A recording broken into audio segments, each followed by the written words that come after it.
And that is young Dr. Kildare's introduction to his work in the hospital. The next day, he goes on ambulance duty. His first case, an attempted suicide. In a dingy room of a slum tenement, Dr. Kildare finds a beautiful young girl lying apparently dead on the floor. Feverishly, he works over her until a faint heart murmur convinces him her life can be saved. Madly, he rushes her back to the hospital.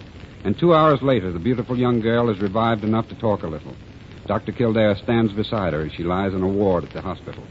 The unknown girl, played by Joanne Sayers, opens her eyes, sees him. Who are you? I'm a friend. I... Steady, steady. Everything's all right. All right? So all right. I'm your friend. Then let me die. You're going to sleep again now. You need to sleep and be strong. I have to die. Why do you have to die? Tell me why. Before they all find out. Sleep, that's right, sleep. Sleep. Dr. Kildare. Yes? Dr. Gillespie's coming to look at your case. All right. Well, my young men are highly excited. They tell me you've a very attractive young lady here.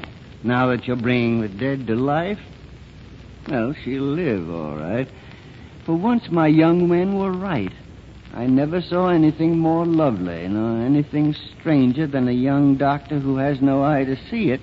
Or have you noticed it?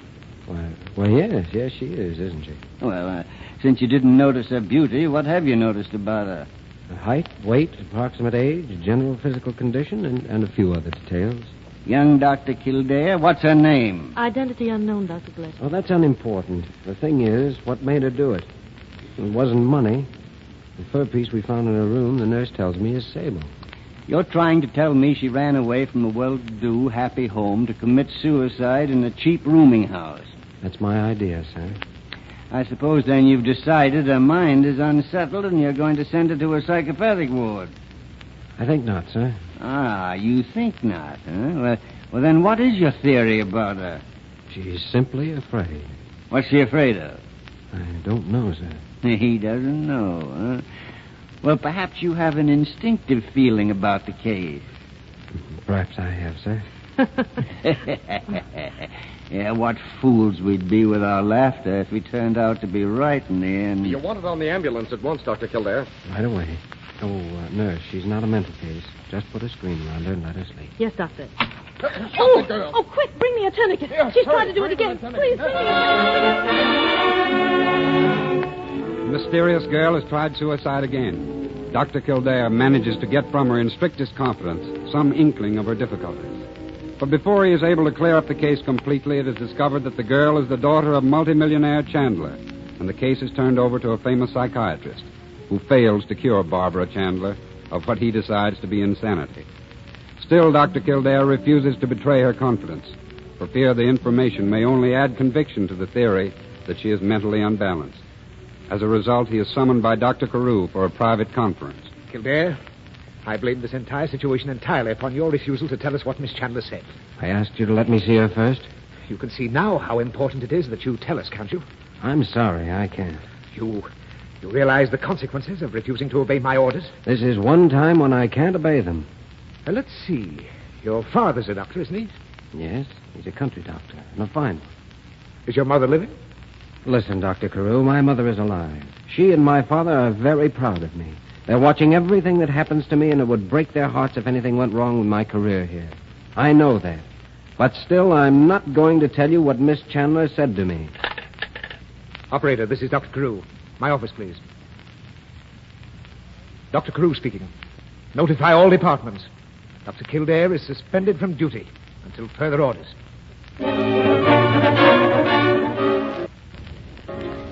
But Jimmy still feels the girl's sanity can be established, and he starts out by himself to solve the baffling problem. After an exciting afternoon with the aid of an ambulance, a friendly chauffeur, and a large monkey wrench, he hurries back to force his way into Dr. Gillespie's office. Dr. Gillespie, I know why Barbara Chandler tried to kill herself. Well, Kildare, you don't say. If I can see her, I know I can straighten everything out. So you want me to ask Lane Porteous, who's been practicing psychiatry for 30 years, to step aside in favor of Kildare, who's been playing detective for a couple of hours? Is that it? You don't understand, sir. Why don't you come to your senses, Kildare? Miss Chandler's case has been settled. Settled? Yeah. Well, I'm sorry, sir. I'm afraid I've just wasted your valuable time. Kildare. Yes, sir. I was just thinking. Looks to me like you're in the doghouse now. You might as well be hung for a sheep as a lamb.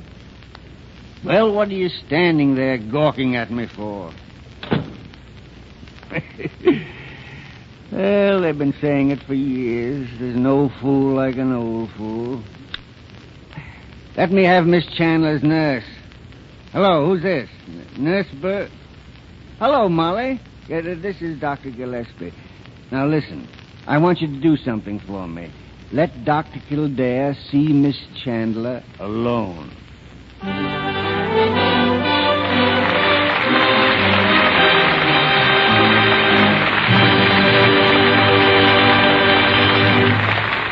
And so sage old Dr. Gillespie sees in young Dr. Kildare that spark of courage which sets him apart from the others.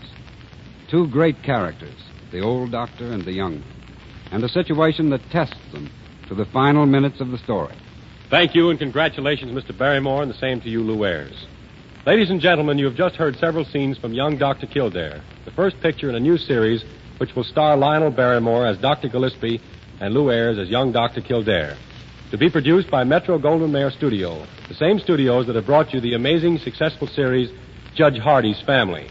But Bob, you've forgotten a lot of things. The great comedy supplied by Nat Pendleton, and the fine work of Jo Ann Sayers as Barbara, and Lynn Carver as the girl back home, and Truman Bradley, and a salute to Harry Bouquet, the director, and the producer, Lou Ostro, for a fine job. And a salute to you, Lionel. And may I tell you how much I've always wanted to play in a picture with you. Ah, you young whippersnapper.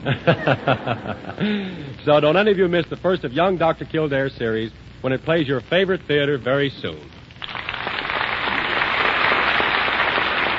Now we're going to hear from Mrs. Jones' favorite boy, the pal of my stable days, Allan Jones. This time he's going to sing The Song Is You.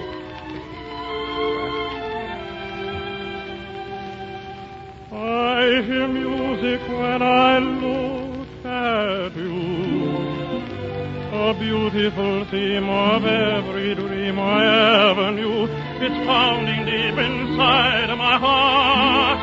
I hear it say, is this the day?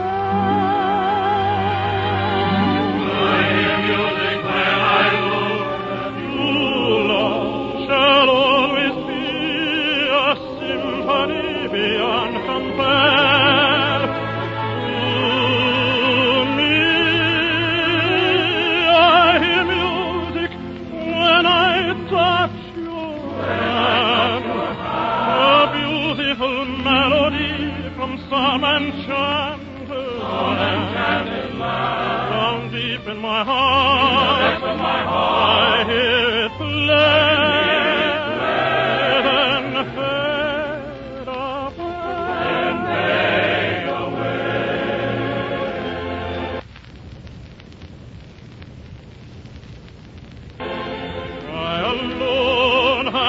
This lovely strain, I alone have heard this glad refrain.